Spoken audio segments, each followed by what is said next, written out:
A powerful message coming out there saying Masibambaneni, we are one as Africa, as a continent. And you hear Simpiwe Dana joined there by the legendary Salif Keita. The name of the song is Africa Masibambaneni.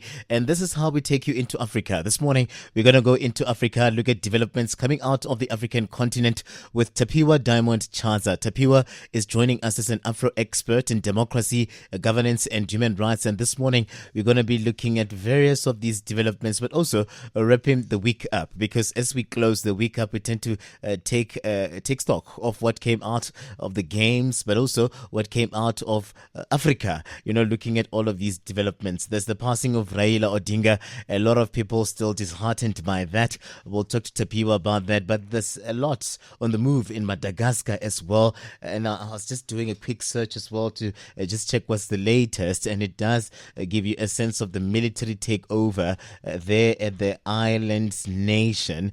So there's a lot that is happening there. But you're at home, you're welcome to form part of the show. You find us live on 0861 987 000. There on X, we go by at Power FM 987 at Katlego Legodi _. Not sure if Tapiwa is on, if he's able to hear us this morning. Tapiwa, good morning. Welcome to the show. Good morning to you, and good morning to the listeners of Power FM from the length, width, breadth, and the rest of the world.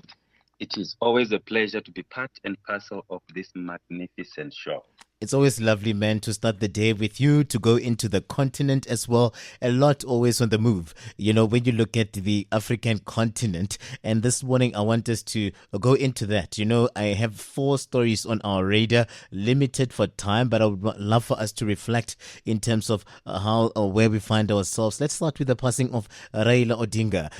This, I guess, would have been somewhat of a shocker to the Kenyans. You see most of them really saying they are at a loss following the passing of their leader. No, definitely. This is one of perennial opposition leaders, a person who stood for democracy, a person who fought tooth and nail, a person who fought for half of the people of Kenya's desires from the ballot box. So he put in a very good fight. If we go back into the past 5 elections that he took part in, so he's a 5-time person who stood in the elections. And I call him, a pentagon. He's a political opposition pentagon, who's, when you look at a pentagon, 5 sides, and the sum of a pentagon is about 540 degrees. All the 5 times that he entered into the Kenyan elections, he always spoke about one thing, which was him saying that the elections were rigged. It was not a free and fair encounter. But when we look at the numbers, when you look at the results, how the opposition members stormed into the streets, supporting him, saying that the government was stealing the election, it tells you that Kenya, ever since he stormed into the political fray, it has been, Kenya has been split into 2. They were almost winning. So it was an almost president for Kenya, but unfortunately it was not meant to be until he took his final breath in the country of India. When you look at how, we can reflect on his tenure, his journey here, and what he stood for, I mean, really, when you look at it, he became the prime minister in 2008. We saw him moving politically in this space, and there's a lot that happened. There was a pact with, Ruto last year, and what people would say is a career marked by the shifting of alliances within Kenya. And how do you think politically this is going to play itself out, looking at the expectations and the variety of the challenges that the people of Kenya are still experiencing to date? So the people of Kenya, they've been dying, for a change in terms of the political fray. They have been at times with Mwai Kibaki, Jomo Kenyatta. They've been always talking about the shilling, to say the shilling is not enough on the table. They want someone who's going to be able to change, the political, social, and economic trajectory of Kenya. You know, he was the Prime Minister of Langata District from 1992 to 2013. He was the president of multi-coalition parties. You know, he was the president of Azamio La Umoja One Kenya Party from 2022 to 2025. He was the leader for a coalition for reforms and democracy from 2012 to 2017, and also a leader of the National Super Alliance from 2017 to 2021. So each and every single time he was involved in a coalition, he was elected as the leader. And the results, look, the results spoke for themselves. He came close, but his desire, you know, was to try and change, you know, the desires of the people of Kenya. And unfortunately, it was not meant to be. But he really left, you know, a big gap. The shoes that he has left for the people of Kenya, they are too big. But what we know is that the incumbent, you know, has been failing in terms of changing the trajectory of the people. That is why him, Raila Odinga Amolo, was a fan favorite, and the result was almost split in 50-50. So he has a serious backing, and the next coming elections, you know, I'm assuming, I'm looking at a situation where the voters and the votes might be swayed in any member of the opposition parties, primarily, you know, to try and pay homage to his political career and what he did for the people of Kenya. You know, the photos never lie. You know, the scenes that we saw, or, you know, from the Kenyan opposition circles, they are saying they are the government was taking over, you know, the funeral, and they wanted to take over the funeral away from the government. That's why there were tensions. We saw people, hundreds and hundreds of people scaling the fence of the international airport, receiving his body. It was chaos there to breach the security barrier.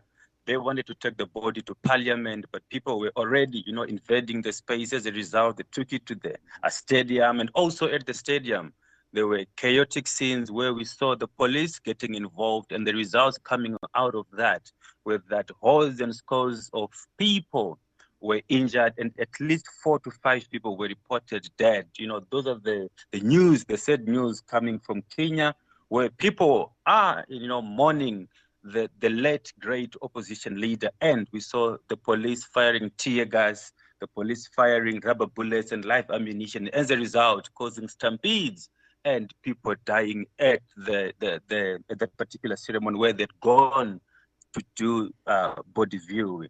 And do we know when he's going to be laid? Is his body going to be, you know, laying in state? How do we see his funeral playing itself out? He has not been laid yet, right, Supil? He has not been laid to rest yet. What his demands, you know, he said that after his death, he would like to rest at least within 72 hours. So tomorrow was the day we were going to have the state funeral, you know, the state-sponsored funeral for him. And then after that, then he would get his burial probably on Saturday. All right, let's bring it back closer to home, Tapiwa, and look at developments coming out of Zimbabwe. What is happening there? Is there somewhat of mobilizing that is happening? Geza, I mean, he's not one figure that is new in terms of the mobilizing here, but we see him saying that citizens must come out and join forces on the streets of Harare to express their anger against ZANU-PF leader. This would be the president here. Let's talk about the war veteran. We hear that they even term him as a fugitive war veteran, blessed Runesu Geza. What is happening there in Zim? Well, his other name is called Comrade Bombshell.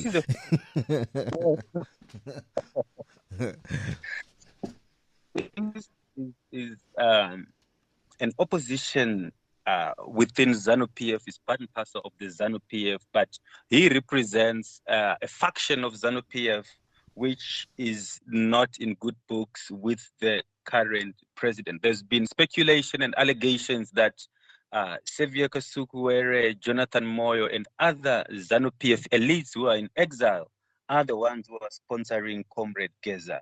You know, and you know his message. He came out early this week on the news, And, probably we can term it probably his final shot, where he called for the masses of people to go into the streets of Zimbabwe, for them to go and strike, for them to go and march peacefully and go to certain houses. And these houses, it's for political leaders. There's houses of Wicknell Chivayo, who is a ZANU-PF businessman, Kudakwashe Tagire, the probable next president of Zimbabwe, who is in good books with the current president. He has also given addresses as well of other ZANU-PF elites, including the prime minister, the finance minister of the country, and other people whom he has termed to be thieves, people who are involved in thuggery and stealing of the government coffers. So he has said to his directions to the community of Zimbabwe was to say, people must go into the streets and they must march peacefully to the houses of these elite leaders who are in ZANU-PF and effect a citizen arrest, So at this particular point in time, he has not featured in on Zimbabwean soil. He has not been seen by people. He has only been appearing using on WhatsApp or YouTube channels. That's where he has been sending his messages. So he's practically leading, using technology without being on the ground. And it leaves a lot to be desired in terms of the leadership, in terms of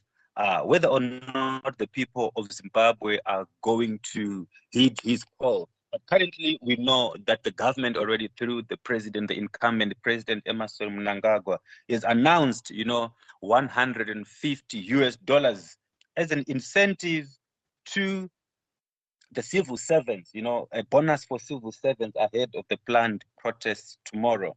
We have also seen the former Triple C leader, Nelson Chamisa, who has been part and parcel of the opposition circles, who also came and said, I'm not part and parcel of these protests against the current president. He's not involved. So it leaves a lot to be desired, and we'll just try and see whether or not, the people will heed his call. But what I can tell you is that, yes, tensions are high in the country of Zimbabwe, where there is an infighting between the current president, Emmerson Mnangagwa, and his deputy president, Chiwenga, General Constantine Chiwenga, former army general, who also was part and parcel of the coup d'etat in Zimbabwe, the soft coup which took over. He was the leader because he was representing the army, and he had a great role that he played at that time. So currently, because the president has been involved in the security sector of the country, he has been purging and clipping off the wings of anyone that he suspects to be aligned and linked to his deputy president. So he's been shifting, moving them from office, dismissing them, be it army generals, primarily because he wants to curb any form of coup d'etat or any form of takeover, and then has been giving incentives to the military. So that is what he's been doing to counter and to keep on stabilizing his party, and also to have quite a bit of support, be it from the army or from the ZANU. But the tensions are almost reaching boiling point, primarily because of the splits which are there within the ZANU-PF party. Let's just wrap it up, Tapiwa, on Zimbabwe, looking at this call. This is not the first time that we see, Comrade Bombshell make this call.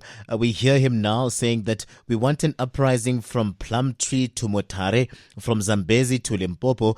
Everyone must flood the streets. Mnangagwa must go. This is not the first time that we see him going onto a video as well and just, making somewhat of these calls. How different does this mobilizing come about? The last time we saw, even, when we were expecting somewhat of a shutdown, the streets were not as busy, or shutdown was not as successful as one would have expected it to go. But let's look at this latest call. How does it become different? What are the expectations here? Is the ground fertile for something like this? The ground has always been fertile, but what the ground is lacking is a leader who is visible. It is a leader who is on the ground.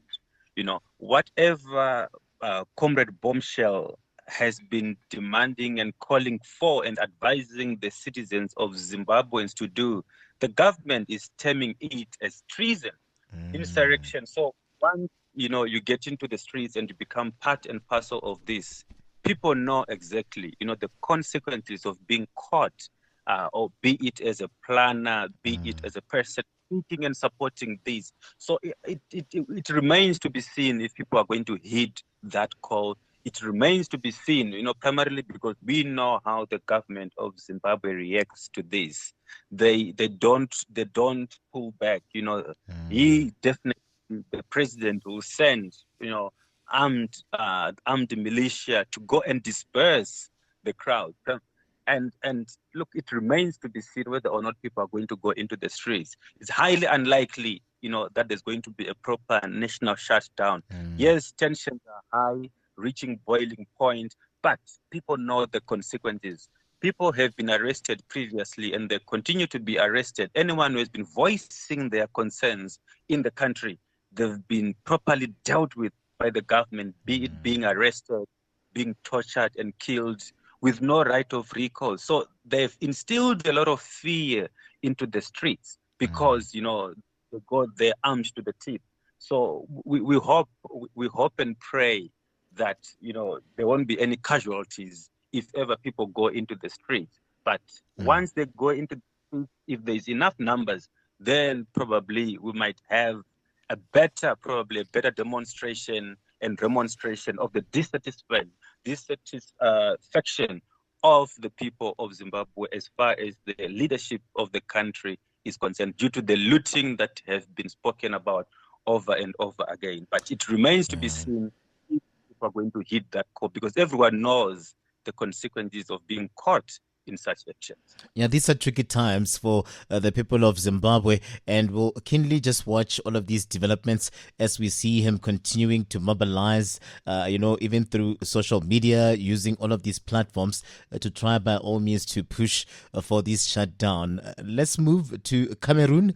We see that there are tensions there on the ground as well. The elections that are looming here, the results, but we hear at the same time that there was a fire there was a fire here that would actually in any way cast various of these aspersions, or see people casting aspersions around the legitimacy then of these election results. What is happening there in Cameroon?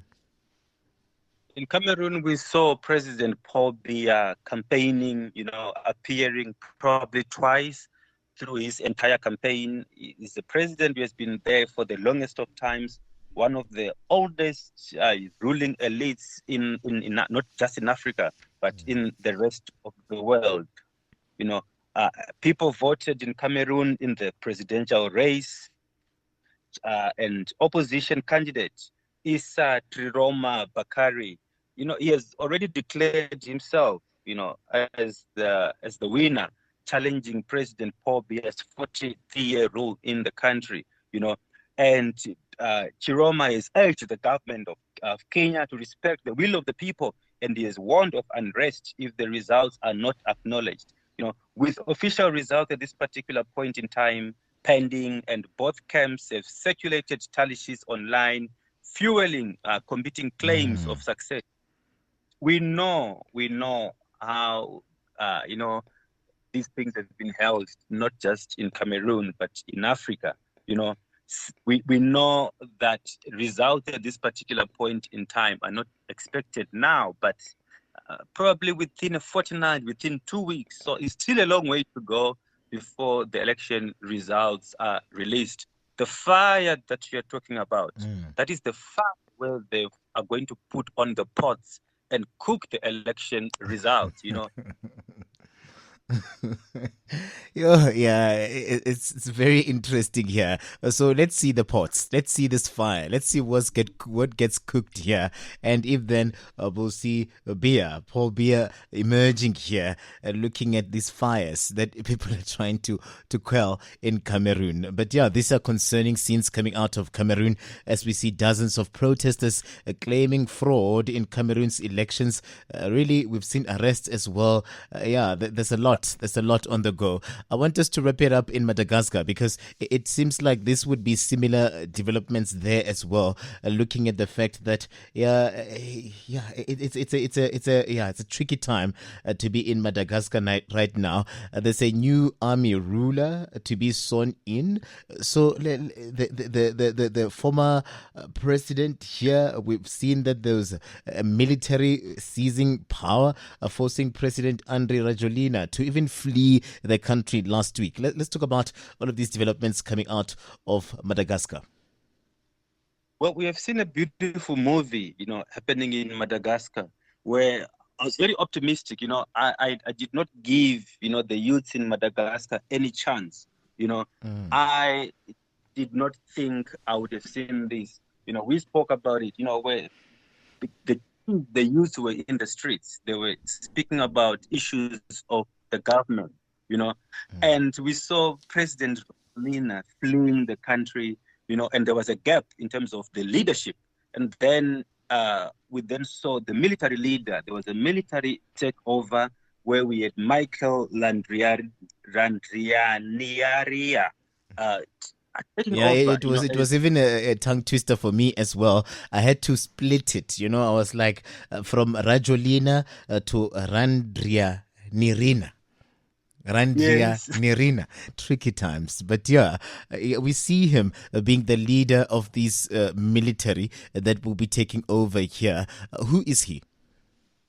So this is the colonel military leader, who is going to be sworn in, by the way, tomorrow as the new interim. I don't know if they're going to call it an interim president, but he's going to be the new leader for the country.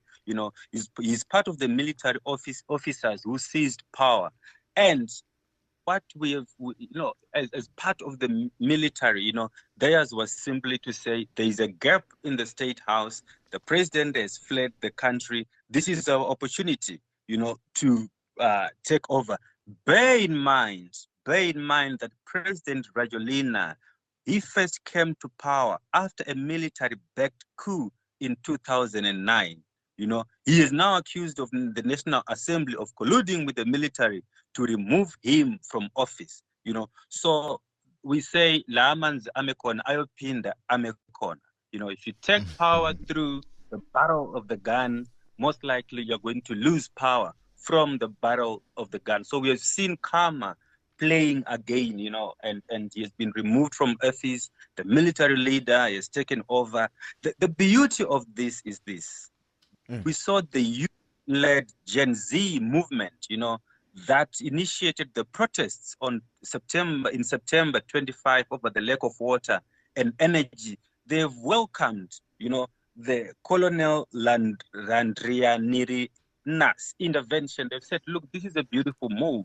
We are happy with this. The people of Madagascar, they are happy and they've welcomed it, But, the United Nations has came out and said this is unconstitutional takeover, and the African Union also have announced Wednesday, and it also suspended Madagascar. They've suspended Madagascar with immediate effect, and this is after since the 2020 military coups in Burkina Faso, Niger, Gabon, and Guinea and Mali, and as far as SADC is concerned. SADC has came out and said, they've condemned it as well, echoed what the African Union has said.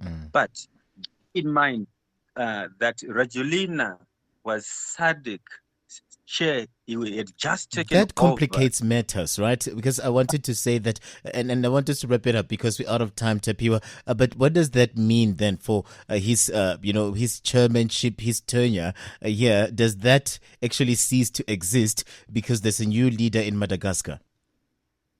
Yes, it ceases to exist primarily because the African Union has suspended Madagascar, and SADC, where now he was the chair, it then means that there's no recognition, because there are sanctions which has been placed on Madagascar, which means that SADC currently does not have a chair because over from the president of Zimbabwe, it was Rajoelina, but because there has been an unconstitutional takeover, it means that Madagascar's leadership won't be recognized at this particular point in time. So SADC, once again, has been plunged into crisis. Tapiwa, I want us to leave it here for this morning. Really appreciate you always coming through to take us into Africa, and we'll be watching keenly as to all of these implications. How does SADC then move, in this regard, the swearing-in ceremony of this new leader in Madagascar, but also at the same time, keenly watching developments coming out of Zimbabwe, because they are our neighboring country, and we'll tend to just get a sense of whether there is somewhat of an appetite to, move the way Madagascar has moved here, but also at the same time, how do we see, the elections coming out and all of these implications around what we see coming out of Cameroon? But Tapiwa, always a pleasure, man, starting the day with you. Lovely just hearing from you as well around all of these developments on the continent. Do take care of yourself. Let's touch base soon. Asante sana. God willing, we'll meet again next week. Keep well and stay blessed. Thank you very much, man. Really appreciate it. Tapiwa Diamond Chaza coming through, joining us this morning in our Africa Fridays feature. And Tapiwa is an Afro expert in democracy, governance, and human rights. I want us to break a bit. I told you that these are exciting times. This morning, we're going to be starting off our day in a bit of a lighter way, in a bit of a nicer way, in a bit of a spiritual way, because we have in studio Violet Molefe. Violet is coming through as a musician, and this morning she'll be taking us into her journey